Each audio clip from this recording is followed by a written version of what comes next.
Hello friends, welcome to your own channel daily stock. तो दोस्तों, इस वीडियो के अंदर मैं आपको टॉप 3 ऐसे स्टॉक बताने वाला हूं जो कि आपको लॉन्ग टर्म में अच्छे रिटर्न दे सकते हैं और अगर मार्केट में करेक्शन आता है तो इनको आपको अपने पोर्टफोलियो में ऐड करते रहना चाहिए। तो चलिए शुरू करते हैं। तो देखिए दोस्तों, आपको अगर रोज इसी तरीके की अपडेट चाहिए तो आप प्लीज़ हमारे चैनल को जरूर सब्सक्राइब कर दीजिएगा, क्योंकि आपको रोज ये सारी अपडेट्स हमारे चैनल के ऊपर मिलने वाली है। तो चलिए शुरू करते हैं। देखिए, जो पहला स्टॉक है वो है HDFC लाइफ।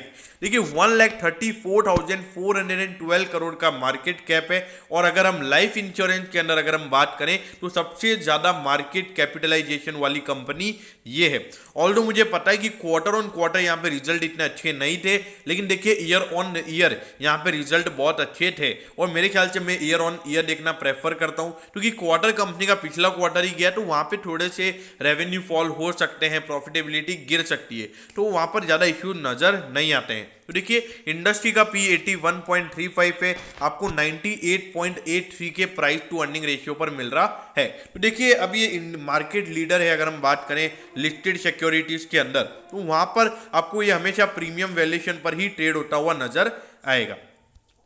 अब देखिए, 665 पे ये शेयर अभी ट्रेड हो रहा है और 746 का इसका हाई है। तो मतलब इसके हाई से अगर हम कंपेयर करें तो 10% की गिरावट इसमें ऑलरेडी देखने को मिल गई है। तो मेरे ख्याल से यहाँ पर लगभग 650 के लेवल के आसपास एक अच्छा खासा सपोर्ट यहाँ पर नजर आता है और मुझे पता है कि लगभग जब इसके रिजल्ट से पहले इसकी क्लोजिंग लगभग 710 या 720 के लगभग हुई थी, तो वहां से मुझे अच्छी खासी रिकवरी मेरे ख्याल से एक्सपेक्टेड है, क्योंकि 5% की गिरावट रिजल्ट के बाद ऑलरेडी हो चुकी है। तो मेरे ख्याल से 750 पे ये स्ट्रॉन्ग सपोर्ट ले सकता है। तो इसलिए यहाँ पे लॉन्ग टर्म के लिए मेरे ख्याल से ये स्टॉक आप यहाँ पर बाय कर सकते हो, क्योंकि आपको अच्छी खासी गिरावट पे भी मिल रहा है और अगर इसके बाद 750 के नीचे भी जाता है तो मेरे ख्याल से आपको इस स्टॉक को लेते रहना चाहिए और एवरेज करते रहना चाहिए। अब दूसरा स्टॉक है वो है इंडसइंड बैंक। देखिए, इसकी जो नंबर्स आए थे, मतलब जो Q4 के जो इसके रिजल्ट है, बहुत ही आउट परफॉर्मेंस था। मैंने इसकी वीडियो ऑलरेडी बना रखी है तो आप जाके देख सकते हो।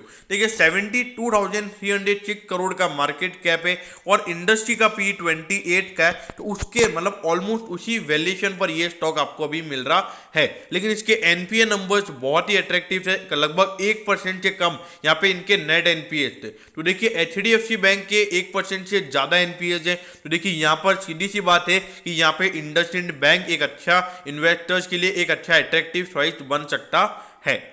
अब यहाँ पे देखिए, 934 पे ये शेयर ट्रेड हो रहा है और जो इसके पहले वाले लेवल्स थे, मतलब जब प्रमोटर्स की होल्डिंग की वजह से थोड़े इश्यूज चल रहे थे तो उसकी वजह से ये स्टॉक भयंकर गिर चुका था। देखिए, लॉकडाउन में इसने 235 का लो भी बना दिया था, लेकिन देखिए बहुत ही अच्छे रिटर्न यहाँ पे इंडसइंड बैंक ने दिए हैं। देखिए, जो 5 साल पहले जिन्होंने इन्वेस्ट किया होता वो भी 10.5% लॉस में है, लेकिन मेरे ख्याल से इसमें अच्छी खासी रिकवरी मुझे नजर आ रही है। जिस तरीके से बैंक यहाँ पे परफॉर्म कर रहा है, मेरे ख्याल से यहाँ पे अच्छी ग्रोथ इंडसइंड बैंक में नजर आती है। और देखिए, यहाँ पे जो मैंने मेन चीज नोटिस की है वो ये है कि जो प्राइवेट बैंक है वो कस्टमर सर्विस बहुत अच्छी देते हैं as compared to public sector bank. तो देखिए, मेरे ख्याल से जो मेन कस्टमर है वो प्राइवेट सेक्टर बैंक के पास जाना ज्यादा पसंद करता है as compared to public sector.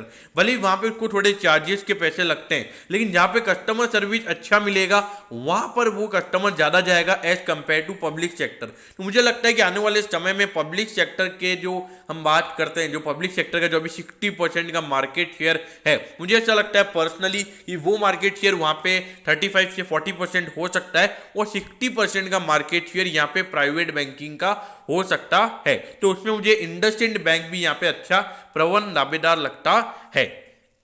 अब इसके बाद अगर इक्विटा स्मॉल फाइनेंस बैंक की अगर मैं बात करूं तो देखिए, 6,322 करोड़ का मार्केट कैप है, इंडस्ट्री का P 28 का है और ये आपको 20 के प्राइस टू अर्निंग रेशियो पर मिल रहा है। देखिए, इसके मैंने रिजल्ट वाली वीडियो बनाई थी और अर्निंग पर शेयर इसका निकल कर आया था 3.53। तो यहाँ पे इसका जो प्राइस टू अर्निंग रेशियो है वो सिर्फ 15 का है। तो वैल्यूएशन पॉइंट ऑफ व्यू से बहुत ही अट्रैक्टिव ये नजर आता है। और इसी के साथ अगर मैं बात करूं उसके अलावा जो दूसरी चीज़ें की अगर मैं बात करूं वो भी यहाँ पे अट्रैक्टिव नजर आती है।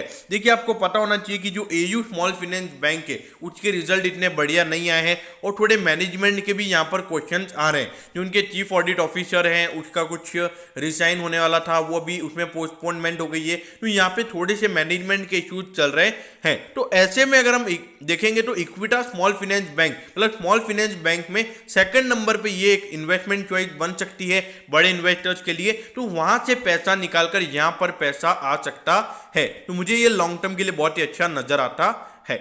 अब देखिए 55.50 रुपीज पे ये शेयर ट्रेड हो रहा है और देखिए 68.25 का है ये, मतलब 20% का करेक्शन इसके हाई से स्टॉक में हो चुका है। तो देखिए मेरे ख्याल से ये इन्वेस्टमेंट पर्पज से बहुत ही अट्रैक्टिव नजर आता है और आपको पता होना चाहिए कि स्मॉल फाइनेंस बैंक के जो एयू स्मॉल फाइनेंस बैंक है उससे भी ज्यादा आउटलेट यहाँ पे इक्विटा स्मॉल फाइनेंस बैंक के इंडिया में है। तो देखिए ये एक बहुत ही अच्छी बात है और ये लगातार नए ब्रांचेस भी खोल रहे हैं, इनके एनपीए लेवल्स में कोई इश्यू नहीं है, मैनेजमेंट बहुत अच्छा काम कर रही है, तो ये एक अच्छा लॉन्ग टर्म स्टॉक नजर आता है। तो ये 3 स्टॉक्स है जिसके ऊपर मुझे अच्छा ऐसा लगता है कि अभी बाई चांस मार्केट करेक्ट होता है तो आपको इनको जरूर इसमें इन्वेस्ट करना चाहिए। देखिए मैं शॉर्ट टर्म इन्वेस्टमेंट के लिए नहीं बोल रहा हूँ क्योंकि शॉर्ट टर्म के लिए यहाँ पे थोड़ा सा रिस्क रह सकता है क्योंकि अभी थोड़ा सा सिचुएशन वर्स्ट है, कभी भी मार्केट गिर सकता है, तो इसलिए शॉर्ट टर्म के लिए ये रिकमेंडेशन नहीं है। देखिए दोस्तों ये मेरा पर्सनल एडवाइस है, अगर आपको कुछ भी काम करना है तो अपने फाइनेंशियल एडवाइजर की एडवाइस लेकर ही काम करें। ओके दोस्तों, thank you, have a nice day.